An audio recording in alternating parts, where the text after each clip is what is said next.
ओम नमः शिवाय। प्रिय भक्तों, भगवान शिव शंकर भगवान आप सबके जीवन में जिस प्रकार श्रावण का महीने में चारों तरफ हरियाली छा जाती है, उसी प्रकार से आपके जीवन में खुशियों की बौछार छा जाए।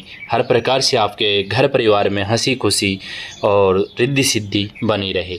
तो आज के इस अध्याय में हम बात करेंगे भगवान विष्णु की नाभि से कमल का प्रादुर्भाव कैसे हुआ, शिव इच्छा से वश से ब्रह्मा जी का उसे प्रकट होना और कमल नाल के उद्गम का पता लगाने में असमर्थ ब्रह्मा का तप करना, श्री हरि का उन्हें दर्शन देना, विवादग्रस्त ब्रह्मा विष्णु के बीच में अग्नि स्तंभ का प्रकट होना तथा उसकी ओर छोर का पता न पाकर उन दोनों का उसे प्रणाम करना। ये वीडियो के अंदर आने वाला है। ब्रह्मा जी कहते हैं, देव ऋषि जब नारायण देव ने जल में शयन करने लगे, उस समय उनकी नाभि से भगवान शंकर के इच्छा व सहसा एक उत्तम कमल प्रकट हुआ जो बहुत बड़ा था। उसमें असंख्य नाल दंड थे। उसकी कांति कनेर के फूल के समान पीले रंग की थी तथा उसकी लंबाई और ऊंचाई भी अनंत योजन थी। वह कमल करोड़ों सूर्यों के समान प्रकाशित हो रहा था। सुंदर होने के साथ ही संपूर्ण तत्वों से युक्त था और अत्यंत अद्भुत परम रमणीय दर्शन के योग्य तथा सबसे उत्तम था। तत्पश्चात कल्याणकारी परमेश्वर सांब सदाशिव ने पूर्ववत प्रयत्न करके मुझे अपने दाहिने अंग से उत्पन्न किया। हे मुने, उन महेश्वर ने मुझे तुरंत ही अपनी माया से मोहित करके नारायण देव के नाभि कमल में डाल दिया और लीलापूर्वक मुझे वहाँ से प्रकट किया। इस प्रकार उस कमल के पुत्र के रूप में मुझे हिरण्य गर्भ से जन्म हुआ। मेरे 4 मुख हुए और शरीर की क्रांति लाल हुई, मतलब लाल रंग हुआ। मेरे मस्तक त्रिपुंड की रेखा से अंकित थे। 3 रेखाएं थी माथे के अंदर ललाट में।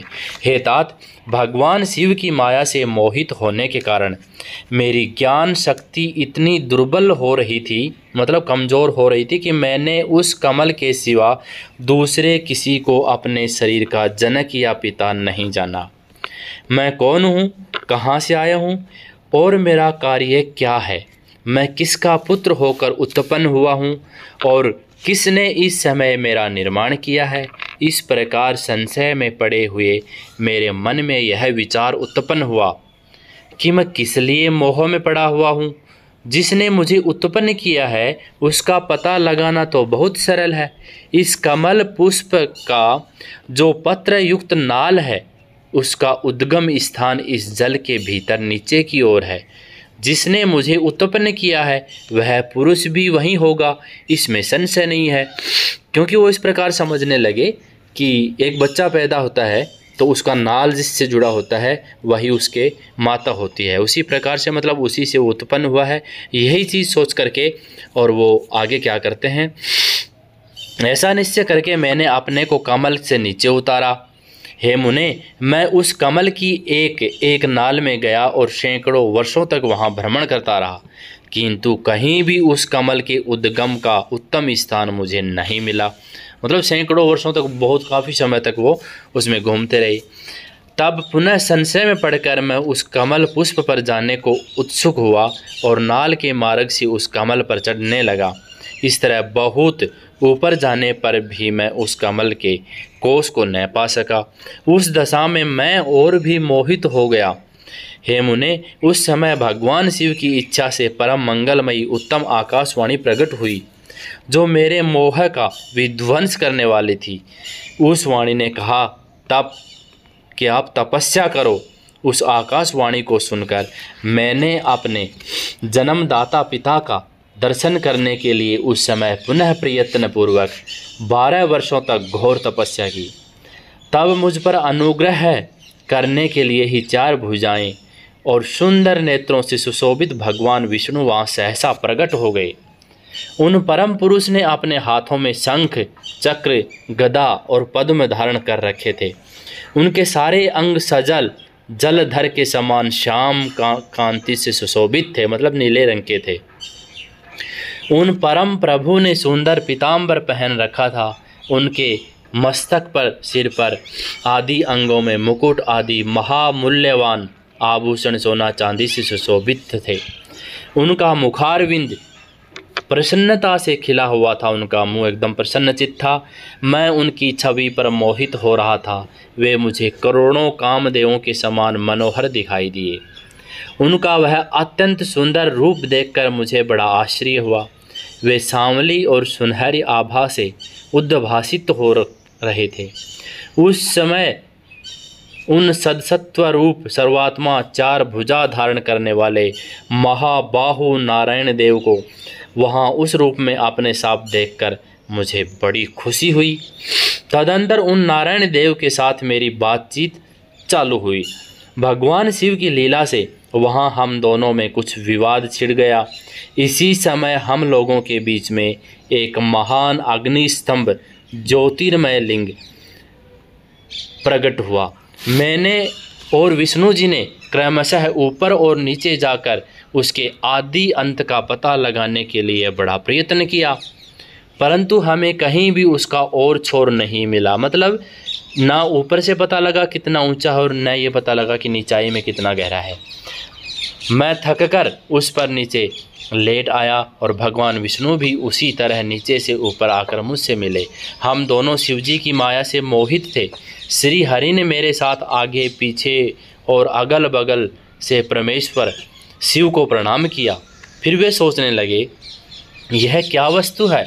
इसके स्वरूप का निर्देश नहीं किया जा सकता, क्योंकि न तो इसका कोई नाम है और न ही कर्म है। लिंग रहित तत्व ही यहाँ लिंग भाव को प्राप्त हो गया है। ध्यान मार्ग में भी इसके स्वरूप को कुछ पता नहीं चलता। इसके बाद मैं और श्री हरि दोनों ने अपने चित्त को स्वस्थ करके उस अग्नि स्तंभ को प्रणाम करना चालू किया। हम दोनों बोले, हे महाप्रभो, हम आपके स्वरूप को नहीं जानते। आप जो कोई भी हो, आपको हमारा नमस्कार हो। महेशान, आप शीघ्र ही हमें अपने यथार्थ रूप का दर्शन कराइए कि आप कौन हो। तो हे मुनि श्रेष्ठ, इस प्रकार अहंकार से आविष्ट हुए हम दोनों ही वहाँ नमस्कार करने लगे। ऐसा करते हुए हमारे 100 वर्ष बीत गए। ब्रह्मा जी कहते हैं, हे मुनि श्रेष्ठ नारद, इस प्रकार हम दोनों देवता गर्व रहित हो निरंतर प्रणाम करते रहे। हम दोनों के मन में एक ही अभिलाषा थी कि इस ज्योतिर्लिंग के रूप में प्रकट हुए परमेश्वर प्रत्यक्ष दर्शन दें। भगवान शंकर दोनों के प्रतिपालक, अहंकारियों का गर्व खत्म करने वाले और सबके अविनाशी प्रभु हैं। वे हम दोनों पर दयालु हो गए। उस समय वहाँ उन सूर श्रेष्ठों से ओम ऐसा शब्द रूप नाद प्रकट हुआ जो स्पष्ट रूप से सुनाई देता था। वह स्वर पलूत स्वर में अभिव्यक्त हुआ था। जोर से प्रकट होने वाले उस शब्द के विषय में यह क्या है, ऐसा सोचते हुए समस्त देवी देवताओं के आराध्य भगवान विष्णु मेरे साथ संतुष्ट चित्त से खड़े रहे। वे सर्वथा वैर भाव से रहित थे।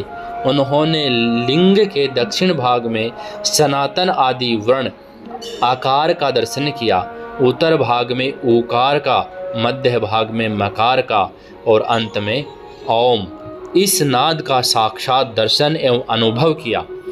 दक्षिण भाग में प्रकट हुए आदि वर्ण आकार को सूर्य मंडल के समान तेजोमय देखकर जब उन्होंने उत्तर भाग में दृष्टिपात किया, मतलब वो शिवलिंग के चारों तरफ चारों दिशाओं में जा कर के देख रहे हैं उनको क्या क्या मिल रहा है, तब वहाँ ओकार वर्ण अग्नि के समान दीप्तशाली दिखाई दिया।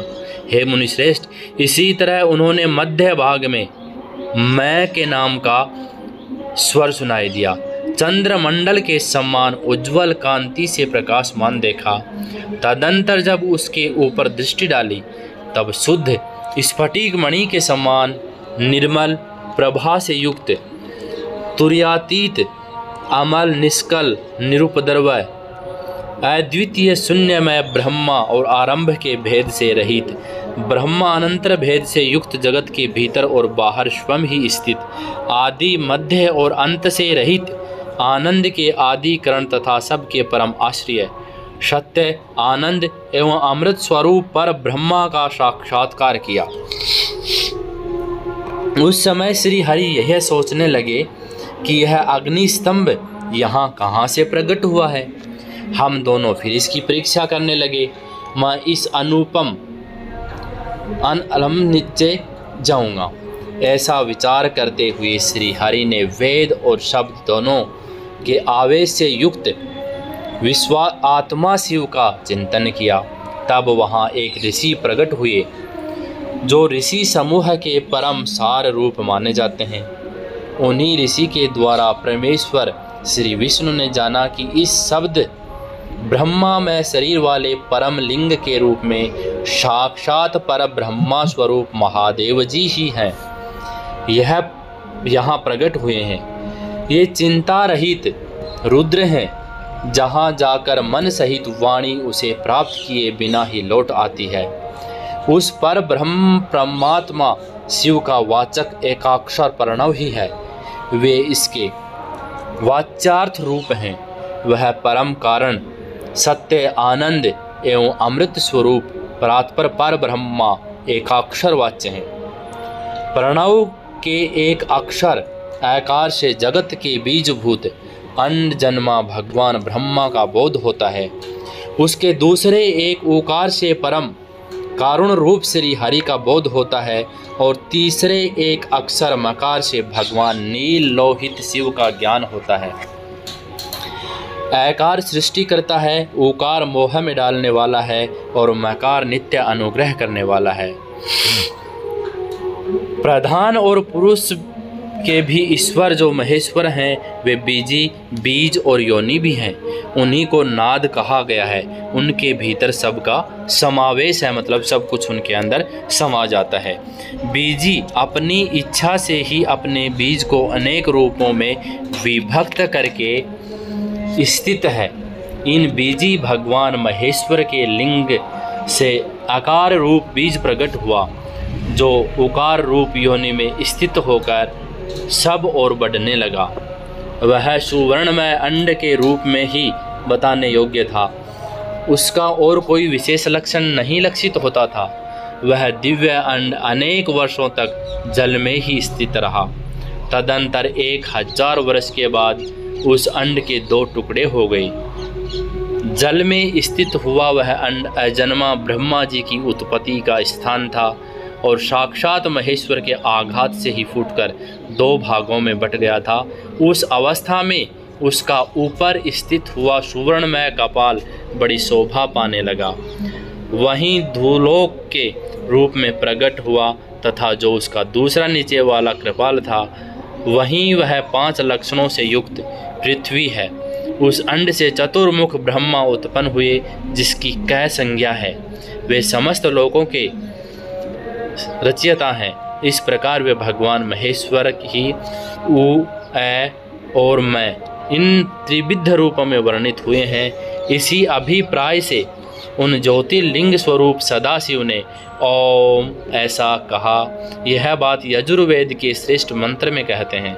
यजुर्वेद के श्रेष्ठ मंत्र का यह कथन सुनकर ऋचाओं और शाम मंत्रों ने भी हमसे आदरपूर्वक कहा, हे हरि, हे ब्रह्मन, यह बात ऐसी है।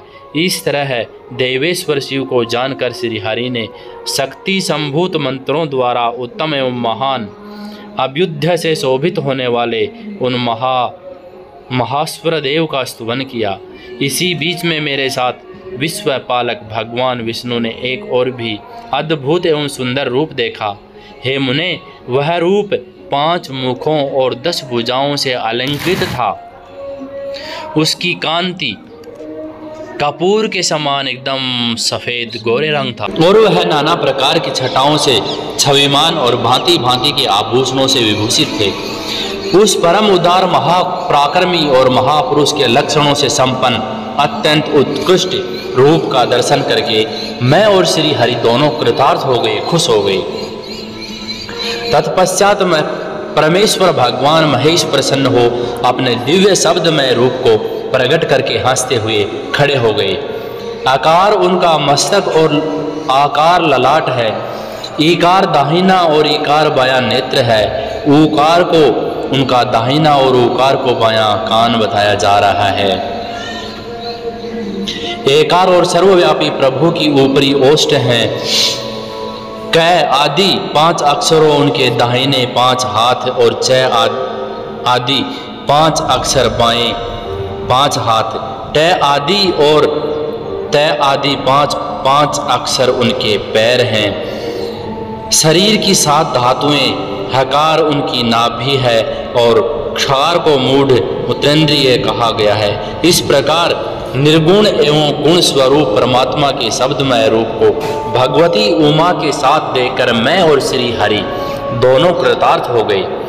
इस तरह शब्द ब्रह्मा में शरीरधारी महेश्वर शिव का दर्शन पाकर मेरे साथ श्री हरि ने उन्हें प्रणाम किया और पुनः ऊपर की ओर देखा। उस समय उन्हें 5 कलाओं से युक्त ओमकार जनित मंत्र का साक्षात्कार हुआ। तत्पश्चात महादेव जी का ओम तत्त्वमसि यह महावाक्य दृष्टिगोचर हुआ, जो परम उत्तम महामंत्र रूप हुआ तथा शुद्ध स्फटिक के समान निर्मल है। फिर संपूर्ण धर्म और अर्थ का साधक तथा बुद्धि स्वरूप गायत्री नामक दूसरा महान मंत्र लक्षित हुआ, जिसमें 24 अक्षर है तथा जो चारों पुरुषार्थ रूपी फल देने वाला है। तत्पश्चात महामृत्युंजय मंत्र, फिर पंचाक्षर मंत्र तथा दक्षिण मूर्ति संज्ञक चिंतामणि मंत्र का साक्षात्कार हुआ। इस प्रकार 5 मंत्रों की उपलब्धि करके भगवान श्री हरि उनका जप करने लगे। तदंतर ऋक्, यजुर और साम ये जिनके रूप हैं, जो ईशों के मुकुटमणि ईशान हैं, जो पुरातत्व पुरुष हैं, जिनका हृदय अघोर अर्थात सौम्य है, जो हृदय को प्रिय लगने वाले सर्वगुण सदाशिव हैं, जिनके चरण वाम परम सुंदर हैं, वो महान देवता हैं और महान सर्पराज के आभूषणों से रूप धारण करते हैं, जिनका सभी ओर पैर और सभी ओर नेत्र हैं, जो मुझ ब्रह्मा के भी अधिपति कल्याणकारी तथा सृष्टि पालन एवं संहार करने वाले हैं। उन वरदायक सांब शिव को मेरे साथ भगवान विष्णु ने प्रिय वचनों द्वारा संतुष्ट चित्त से स्तवन किया। ब्रह्मा जी कहते हैं, नारद, भगवान विष्णु के द्वारा की हुई अपनी स्तुति सुनकर करुणानिधि महेश्वर बड़े प्रसन्न हुए और उमा देवी के साथ सहसा वहां प्रकट हो गए। उस समय उनके 5 मुख और प्रत्येक मुख में 3-3 नेत्र शोभा पाते थे। भाल देश 3 नेत्र शिवजी महाराज के, 2 नेत्र की जगह एक ललाट में तीसरा नेत्र होता है। भाल देश में चंद्रमा का मुकुट सुशोभित था। सिर पर जटा धारण किए हुए गौर वर्ण विशाल नेत्र शिवजी ने अपने संपूर्ण अंगों में विभूति लगा रखी थी। उनकी 10 भुजाएं थी। कंठ में नील चिन्ह था। उनके श्री अंग समस्त आभूषणों से विभूषित थे। उन सर्वांग सुंदर शिव के मस्तक भस्ममय त्रिपुंड से अंकित थे। ऐसे विशेषणों से युक्त परमेश्वर महादेव जी को भगवती उमा के साथ उपस्थित देख मैंने और भगवान विष्णु ने पुनः प्रिय वचनों द्वारा उनकी स्तुति की। तब पापहारी करुणाकर भगवान महेश्वर ने प्रसन्न चित्त होकर उन श्री विष्णुदेव को श्वास रूप से वेद का उपदेश दिया। हे मुने, उनके बाद शिव ने परमात्मा श्री हरि को गुहा ज्ञान प्रदान किया। फिर उन परमात्मा ने कृपा करके मुझे भी वह ज्ञान दिया। वेद का ज्ञान प्राप्त करके कृतार्थ हुए भगवान विष्णु ने मेरे साथ हाथ जोड़कर महेश्वर को नमस्कार करके पुनः उनसे पूजन की विधि बताने तथा सदुपदेश देने के लिए प्रार्थना की। ब्रह्मा जी कहते हैं, मुनि, श्री हरि की यह बात सुनकर अत्यंत प्रसन्न हुए। कृपा निधान भगवान शिव ने प्रीतिपूर्वक यह बात कही। श्री शिव जी बोले, हे सूर श्रेष्ठ गण, मैं तुमसे दोनों की भक्ति से निश्चय ही बहुत प्रसन्न हूँ। तुम लोग मुझे महादेव की ओर देखो। इस समय तुम्हें मेरा स्वरूप जैसा दिखाई देता है वैसा ही रूप का प्रयत्नपूर्वक पूजन चिंतन करना चाहिए। तुम दोनों महाबली हो और मेरी स्वरूप भूता प्रकृति से प्रकट हुए हो। मुझ सर्वेश्वर के दाएं बाएं अंगों से तुम्हारा आविर्भाव हुआ है। ये लोक पितामह ब्रह्मा मेरे दाहिने पार्श्व से उत्पन्न हुए हैं और तुम विष्णु मुझ परमात्मा के वास पार्श्व से प्राप्त हुए हो। मैं तुम दोनों पर भली भांति प्रसन्न हूँ और तुम्हें मनोवांछित वर देता हूँ। मेरी आज्ञा से तुम दोनों की मुझसे सुदृष्ट भक्ति हो। ब्रह्मन, तुम मेरी आज्ञा का पालन करते हुए जगत की सृष्टि करो और वत्स विष्णु, तुम इस चराचर जगत का पालन करते रहो। इस प्रकार से ब्रह्मा और विष्णु दोनों को शिव जी महाराज बताते हैं। हम दोनों ने ऐसा कहकर भगवान शंकर ने हमें पूजा की उत्तम विधि प्रदान की, जिसके अनुसार पूजित होने पर वे पूजक को अनेक प्रकार से फल देते हैं। शंभु की उपयुक्त बात सुनकर मेरे सहित श्री हरि ने महेश्वर को हाथ जोड़कर प्रणाम करके कहा। भगवान विष्णु बोले, हे प्रभु, यदि हमारे प्रति आपके हृदय में प्रीति उत्पन्न हुई है और यदि आप हमें वर देना आवश्यक समझते हैं तो हमें यह वर मांगते हैं कि आप में हम दोनों का सदा अनन्य एवं अविचल भक्ति बनी रही। ब्रह्मा जी कहते हैं, हे मुनि, श्री हरि की यह बात सुनकर भगवान हंसने पुनः मस्तक झुकाकर प्रणाम करके हाथ जोड़े खड़े हुए उन नारायण देव को स्वयं कहा। श्री महेश्वर बोले, मैं सृष्टि पालन और संहार का करता हूँ, सगुण और निर्गुण हूँ तथा सचिदानंद स्वरूप निर्विकार पर ब्रह्मा परमात्मा हूँ। विष्णु, सृष्टि रक्षा और प्रलय रूप गुणों के अथवा कार्यों के भेद से मैं ब्रह्मा, विष्णु और रुद्र नाम धारण करके तीन स्वरूप में विभक्त हुआ हूँ। हरे, वास्तव में मैं सदा निष्कल हूँ। विष्णु, तुमने और ब्रह्मा ने मेरे अवतार के निमित्त जो स्तुति की है, तुम्हारी उस प्रार्थना को मैं अवश्य सच्ची करूँगा, क्योंकि मैं भक्त वत्सल हूँ। हे ब्राह्मण, मेरा ऐसा ही परम उत्कृष्ट रूप तुम्हारे शरीर से इस लोक में प्रकट होगा, जो नाम से रुद्र कहलाएगा। मेरे अंश से प्रकट हुए रुद्र की सामर्थ्य मुझसे कम नहीं होगी। जो मैं हूँ वही यह रुद्र है।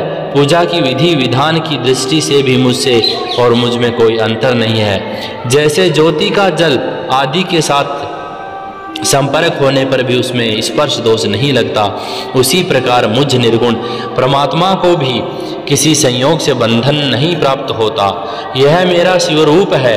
जब रुद्र प्रकट होंगे तब वे भी शिव के ही तुल्य होंगे। हे महामुने, उनमें और शिव में परायपन का भेद नहीं करना चाहिए।